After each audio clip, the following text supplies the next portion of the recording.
Okay, hari ni aku datang usia pagi-pagi buta ni borong pokok fikus. Beli 6. Nak letak dekat nak letak dekat bahagian cuci baju tu. Sebab kita tak ada penghadang. So nanti bila dia besar dia jadi macam gate lah. Bukan gate, macam tirai. Asli tak boleh? Tak payah. Oh, ni pokok Dracena pun ada. Kalau korang nak beli. Ni pun boleh letak tengah panas juga. Okay. Tapi pokok ni paling senang nak jaga. Tak payah sirap. RM29 satu. Wah, ni sale. Boleh lah beli. From 699 jadi 349. Kucing cakap tak macam ni? Kalau kucing tak cakap boleh beli.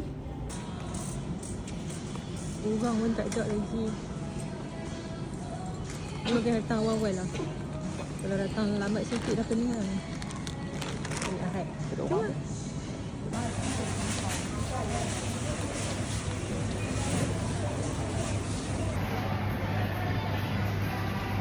Okay, sekarang dah pukul 11. Jom kita balik. Mak tak?